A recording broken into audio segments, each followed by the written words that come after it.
Hello, my name is Eric Putkonen. Thank you for joining me. Today I'll be talking about the relationship between meditation and enlightenment. This was brought up by our channel member Ram. He wrote, "You have said that enlightenment can't be caused, and yet in all the enlightenment stories I've heard, be it yours or Adyashanti's or Buddha's, it always happened during some sort of meditation. Could you add your thoughts about the relationship between the two?" And I think it's a good topic.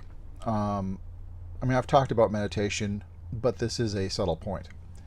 It's true that meditation will not cause enlightenment, but meditation does produce a more conducive environment for the happening of enlightenment, the grace of awakening, however you want to put it. It's kind of like when you want to go to sleep. What do? You go into a quiet and dark room and you lie down and get comfortable.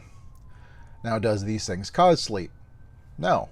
Any insomniac can tell you that simply lying down in a dark and quiet room does not produce sleep. So, it's not a causal relationship between meditation and enlightenment.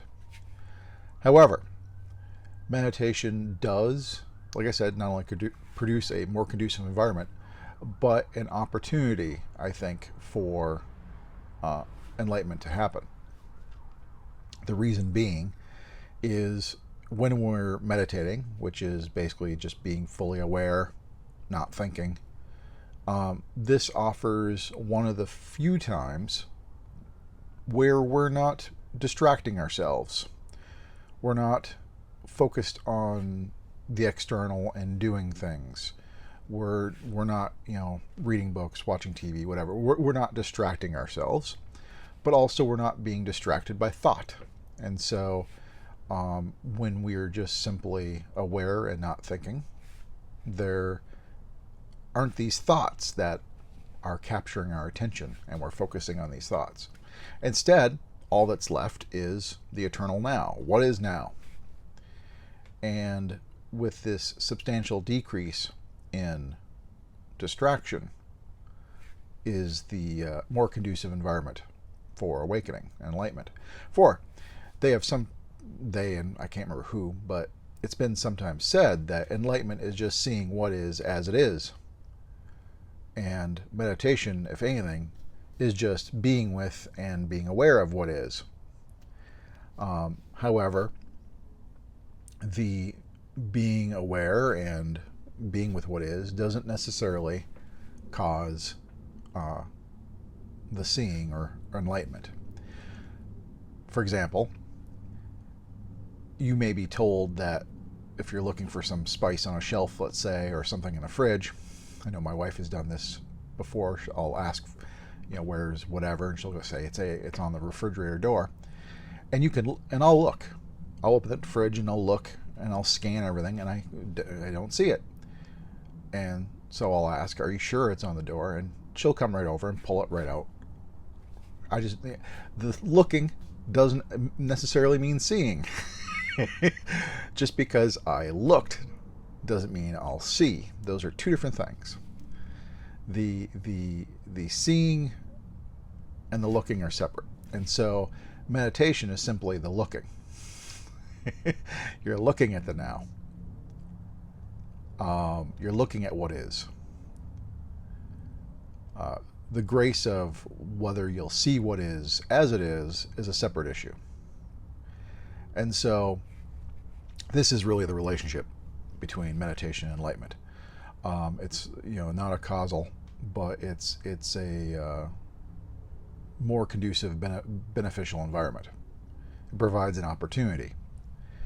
Now, in saying this, I caution strongly against trying to use meditation or being present or not thinking as a means of trying to get enlightenment, because one of the things I would say is important in meditation, and not in particular, is the absence of a me trying to do something. Because if there's a me trying to meditate, trying to do something with meditation, by meditating, fundamentally this will screw up the practice of meditation. Because enlightenment, as I've also said, is a shattering of the illusion of me. And nothing reinforces the idea of a me than a me trying to get something like enlightenment. And so, although I say it sets a more conducive environment to meditate, to be present, to not think, don't try to use these as a means to an end. It would be a mistake to even try to make the environment more conducive by using these means.